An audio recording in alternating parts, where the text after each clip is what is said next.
We hit the road this week to check out audio's biggest show in North America, AXPONA, to see what's going on in the world of stereos in 2025. And I was shocked. I was shocked. Almost everywhere you looked was vintage. There's absolutely no question that our love for vintage hi-fi is being noticed, and it's being noticed by the right people, the manufacturers. I really think the days of the boring stereo system, the black boxes, are behind us.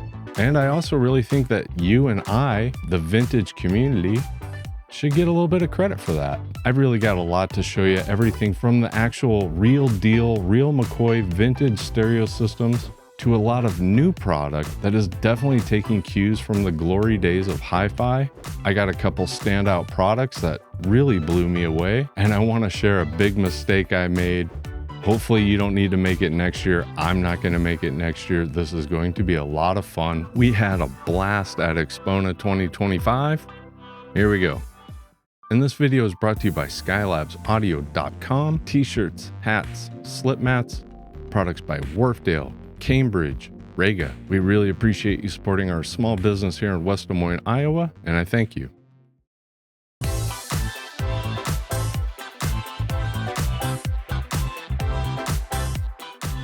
We started off at AXPONA by hitting the market on the first floor.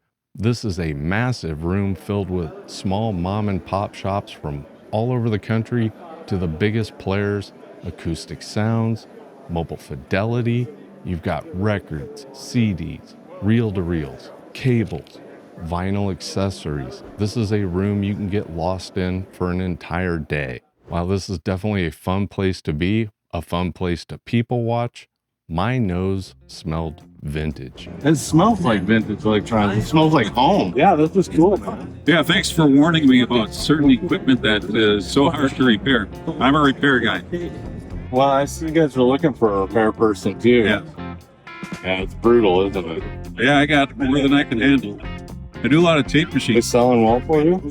He does the sales. Are the reel-to-reel machines selling well for you? Yeah, once they're restored, about one a week average. We have about 40 in stock, so You guys ship them? we do. It took You us a while to figure out how to do it perfect, but we haven't seen any damage in years. The only way they can destroy a reel-to-reel when we're done shipping it is to literally put a forklift through the box. Probably have 60 reel-to-reels in stock right now, but probably only 12 are advertised for sale because my brother Dave, has sort of his maximum that he can do per month. Sure. So that's more where the valve is. It's like how many could we get? Do you guys take in outside repairs? We try not to. Okay. Yeah, no, I get it. Yeah, and until that position is filled, and no. I got in between them and what he gives me, I got more than I can handle. Yeah. So until we have enough techs where we can catch up on our own stuff, it's hard. Are you guys planning on getting another tech in so you could open up outside repairs? Yeah, that's like, and basically I have an ad in our flyer for that, and I don't know whether we'll be successful this year finding a guy. It's pretty tough. The only customer repairs we do are for gear we've sold. Yep. Basically. Yep. And that's the way we are too. Yeah. Do you mind handing me that flyer? Yeah. So Milwaukee Vintage in Milwaukee, I assume, right? Yep. In Milwaukee. You guys have a Facebook presence, Instagram, anything like that?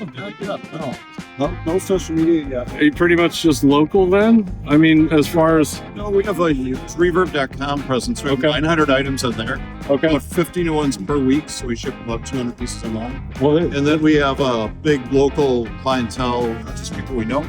Yep. Milwaukee, Chicago.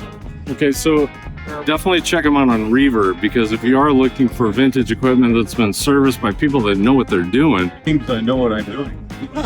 He does. Well, I mean, hey, Yeah. everything's It's working. Yeah, it sounded good. We're powered on.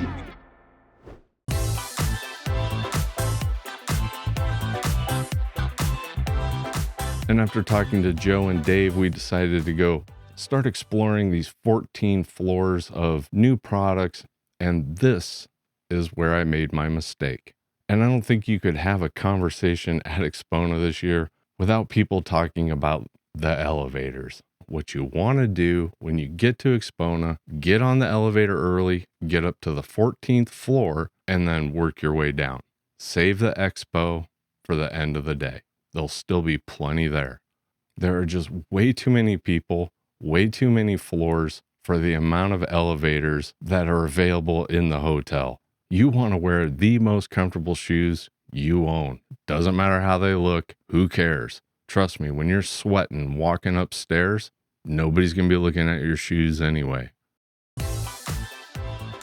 And there were so many vintage inspired products, we wouldn't have time to talk about them all in a video, so we're just going to put together a small little clip here with the gear that we thought really had that vintage vibe to it. It was really cool to see these old school Altec badges, even though the speakers they were on were more of a modern design. That was kind of a common theme for the brands that have been around a while, but were releasing a newer product. Sometimes it was just the details that were a throwback. But brands like Klipsch and Leek, Wharfdale, Techniques, Mission, JBL, another cool speaker I'd never heard of, Falcon.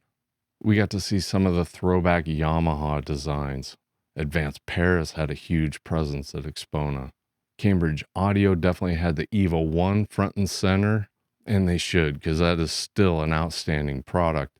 And then you really do also get a good mix of smaller brands, newer brands, everything from Fosse Audio and Shelley Labs.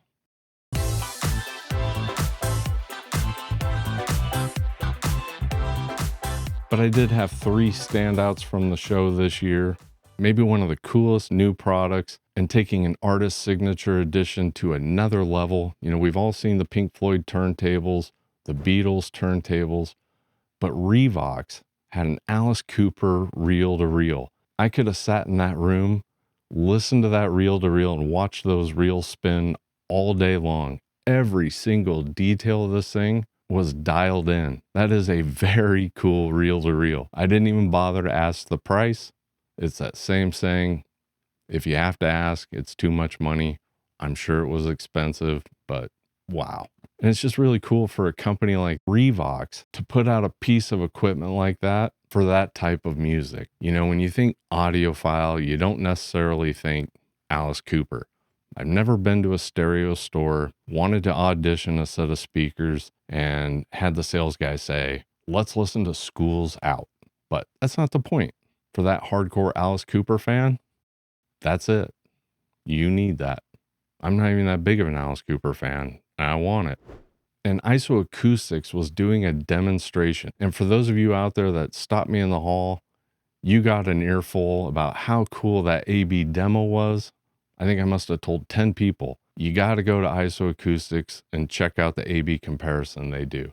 I'm usually very skeptical about products like this, but when you sit down in that chair and they describe how they're going to take 2 of the same sets of speakers, they're going to put one set on their isolation pucks, and the other set is going to be using the spikes.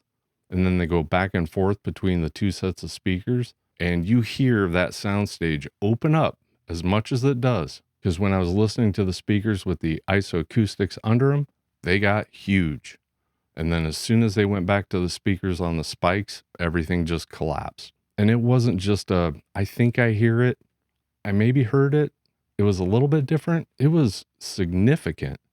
And for those of you local, I think we are definitely going to start carrying IsoAcoustics. And I really want to set up that same A-B comparison here so that people that can't make it to AXPONA and hear that difference, because that was the biggest shocker to me of the whole show. You don't need to wait for us to become an IsoAcoustic dealer. Find another small business to buy them from and support your local dealer if they have them. Not very many products shocked me.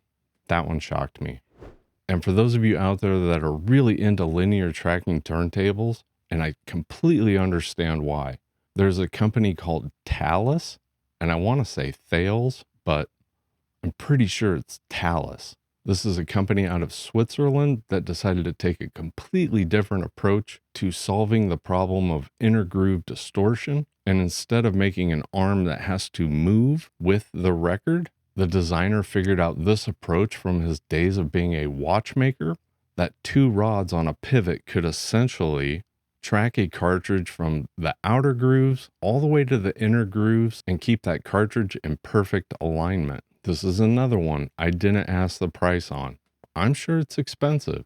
But I do see how, for those of you that can afford this, this could be a game-changing design for the age-old problem of intergroove distortion without a moving, complex arm to do the same thing. Really cool, innovative idea to an age-old problem. I love it.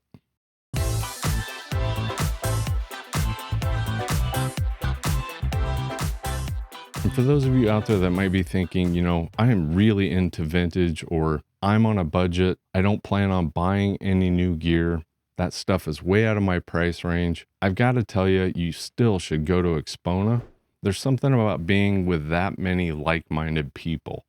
Us two-channel hi-fi guys, including myself, we're kind of shut-ins usually. You know, this is a lonely hobby. And it was really cool to be around that many people that also share the same passion for two-channel stereo. It was great to people watch. Everybody was in a great mood. It was really cool to be able to see a lot of people in person that I've only dealt with, you know, on the internet. If you can make it happen next year, you should definitely try getting to AXPONA. We had a great time. Just bring comfy shoes and don't get duped by the expo. There'll be plenty of that stuff left after you get down the 14th floors. And if you like this video, you should definitely watch that one. It's fun, I promise. Click it. Thanks.